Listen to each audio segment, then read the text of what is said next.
علی بھائی اگلا سوال قربانی کے کانٹیکسٹ میں ہے. جی جی. آپ کے نزدیک اگر بھینس گائے کے حکم میں شامل ہے جی جی. تو ہرن بکری اور بھیڑ کے حکم میں کیوں داخل نہیں ہے؟ دیکھیں جی، میں نے پچھلی دفعہ بھی بتایا تھا، اس پہ میرا کلپ بھی یوٹیوب پہ اپلوڈڈ ہے بھینس کی قربانی کے مسئلے پہ. ہرن اور بھینس کا معاملہ بالکل الگ ہے.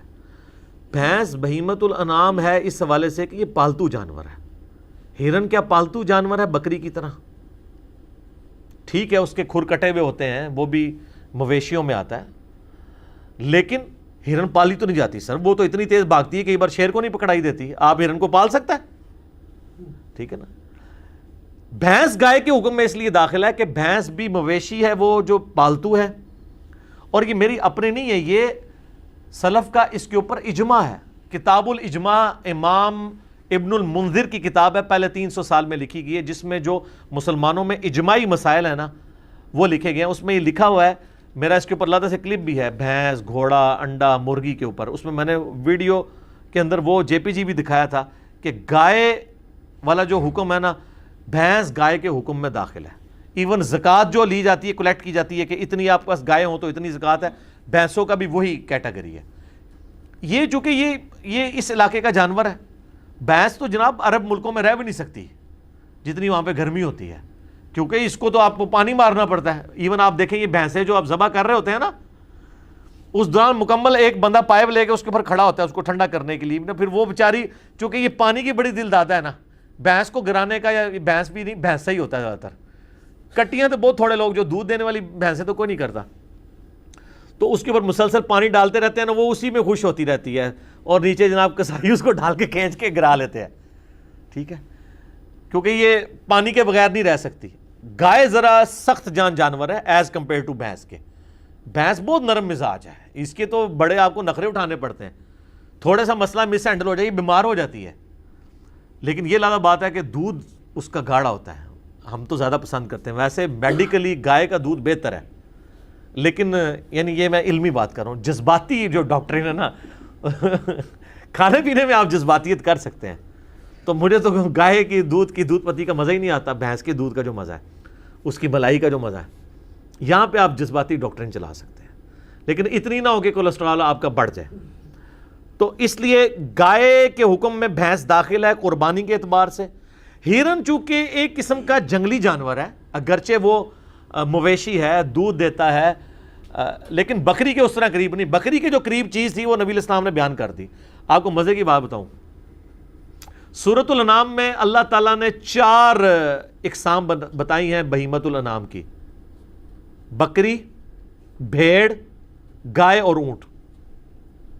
لیکن اس میں مینڈے کا ذکر نہیں کیا.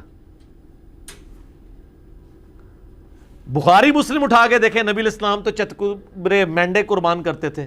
تو مینڈا جو ہے وہ نہ بھیڑ ہے نہ بکری ہے، لیکن نبی علیہ السلام نے اسے اعزازی طور پر بہیمت الانعام کی شکل میں داخل کر دیا ہے بکری اور بھیڑ کے حکم میں.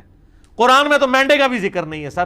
اگر کوئی کہتا نا 4 کے علاوہ ہوتی نہیں قربانی، تو نکالے مینڈا کہاں سے آیا؟ وہ بخاری مسلم سے آیا.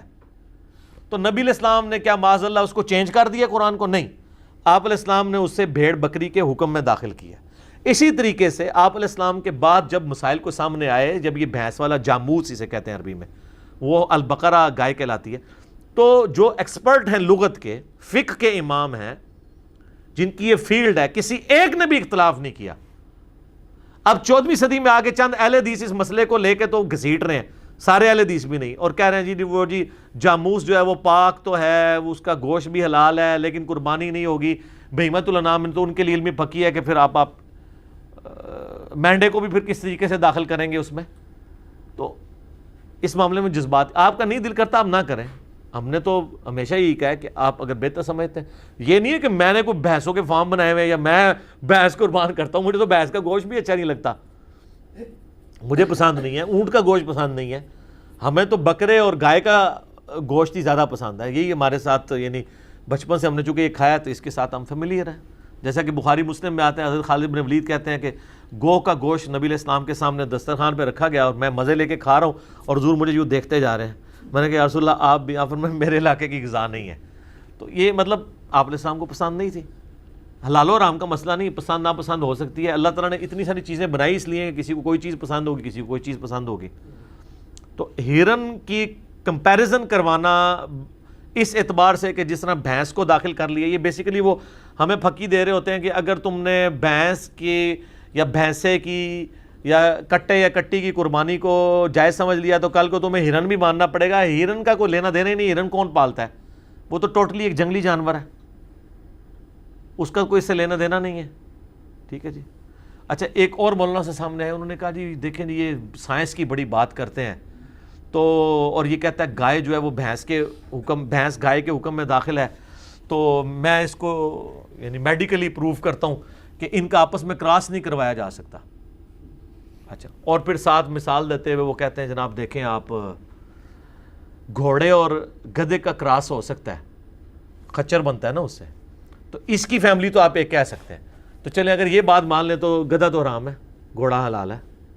اگر ان کی فیملی ایک ہے تو خچر اور گدھا کیوں نہیں حلال؟ اس لیے کہ شریعت سے ہمیں پتہ چلا کہ گھوڑا حلال ہے، اور گدھے کے بارے میں بخاری مسلم میں آتا ہے کہ نبی الاسلام نے غزوہ خیبر کے موقع پر اس کا گوشت حرام فرما دیا تھا. اس طرح کی مثالیں نہ دیں. اس وقت لغت کی اور فقہ کی بات ہو رہی ہے کہ جو اہل علم ہے، اور جب اجماع ہے نا جی، اجماع کا منکر تو جو ہے نا وہ اب آپ خود ہی فیصلہ کر لیں. وہ کہتے ہیں جی اس پہ تو اجماع ہے کہ بھینس گائے کے حکم میں داخل ہے. وہ کہتے ہیں لیکن ہم اس اجماع کو صرف زکوٰۃ کی حد تک مانتے ہیں، اس کے دودھ کے حلال ہونے کے لیے مانتے ہیں، اس کو ذبح کر کے گوشت کے لیے مانتے ہیں، قربانی کے لیے نہیں مانتے. حالانکہ سلف میں ہمیشہ اتفاق رہا ہے اس کی قربانی کے بارے میں بھی. جب انہوں نے حکم میں داخل کر دیا تو اس میں نے بتایا یہ ہمارے علاقے کا جانور ہے. بھینس عرب میں نہیں پائی جاتی تھی، تو عرب والوں کو اگر بھینس کا ذکر بھی کیا جاتا تو ان بیچاروں کو کیا پتا ہونا تھا. اب کئی جانور ہیں جن کا ذکر قرآن میں نہیں موجود ہے. آپ سے اگر پوچھا جاتا تو اس کا ذکر ہونا چاہیے. مثلا شیر کا ذکر نہیں ہے قرآن میں، ہاتھی کا ہے، بکری کا ہے، اونٹ کا ہے، خنزیر کا ہے. شیر کا ذکر نہیں ہے جو جانوروں کا بادشاہ ہے. کروکوڈائل کا نہیں ہے، زرافے کا نہیں ہے. ٹھیک ہے، تو زرافہ کیا ہے ویسے؟ زرافہ بھی سبزی خور ہے، حلال ہے. لیکن اگر کوئی کہ یار اگر اونٹ اور زرافہ ملتے جلتے ہیں تو ان اونٹ کی کیٹیگری میں نہ، زرافہ پالتو نہیں ہے، وہ جنگلی جانور ہے. تو بہیمۃ الانام کا مطلب پتہ کیا ہے؟ بے زبان پالے ہوئے مویشی جس سے آپ کی گزر بسر ہوتی ہے. یہ ایگزیکٹ جو بہیمۃ الانام ٹرم ہے نا وہ اس سے ریلیٹڈ ہے. اس کیٹیگری میں نہ ہرن آتی ہے نہ زرافہ آتا ہے، بھینس آتی ہے. ویسے بھینسے بھی جنگل میں ہوتے ہیں، وہ سر گائے بھی ہوتی ہیں. ہم نے تو ہمیشہ یہ دیکھا نا یہ پالتو ہیں، جنگل میں بھی ہوتی ہیں. میں یعنی ایسے جنگلات کے اندر گیا ہوں کہ جہاں پہ انہوں نے یعنی گائے چھوڑ دی ہیں. اب وہ اتنی زیادہ گائے بن چکی ہیں سر، وہ گائے کو پکڑ ہی نہیں سکتا. شیر کو پکڑنا اس گائے کو پکڑنا برابر ہے. یہ والی گائے تو اتنی تیز بھاگ نہیں سکتی، وہ چونکہ جنگلوں میں خود رہی ہوئی ہیں. تو ایون جنگل میں مرغے بھی ہوتے ہیں، آپ کو پتہ ہے. یہ ہمارے والے جو پالتو مرغے ہیں اس میں اور ان مرغوں میں بڑا فرق ہوتا ہے. اچھا، بعض لوگ یہ پوچھتے ہیں کہ مرغی قربانی کیوں نہیں ہوتی؟ بھئی مرغی حلال ہے، حلال ہر حلال چیز کی کوئی قربانی کا معاملہ تو بالکل الگ ہے. وہ تو انڈا بھی حلال ہے، اس کی بھی قربانی نہیں ہوگی، لیکن ویسے صدقہ کر سکتے ہیں آپ. مرغی کو آپ ویسے ذبح کر سکتے ہیں. وہ بہیمۃ الانام میں نہیں آتی ہے، مویشی نہیں ہے. وہ تو میمل ہے ہی نہیں ہے نا، وہ تو انڈے دیتی ہے نا. میملز تو وہ ہیں جو بچے دیتے ہیں اور دودھ پلاتے ہیں اپنے بچوں کو، جس طرح یہ مویشی ہیں. تو اس لیے یہ دو ڈیفرنٹ چیزیں. اچھا ہو گیا اس کو کلیریفائی کر دیے. باقی ہم نے علمی دلائل رکھنے تھے، آپ کی مرضی. ہم نہیں آپ کو زبردستی کہتے کہ آپ بھینس کریں، نہ میں خود کرتا ہوں. ہم تو بکرے ہی کرتے ہیں. آپ گائے کریں، بکرا کریں، اونٹ کریں، لیکن اس کے اوپر فتویٰ نہ لگائیں. ٹھیک ہو گیا جی.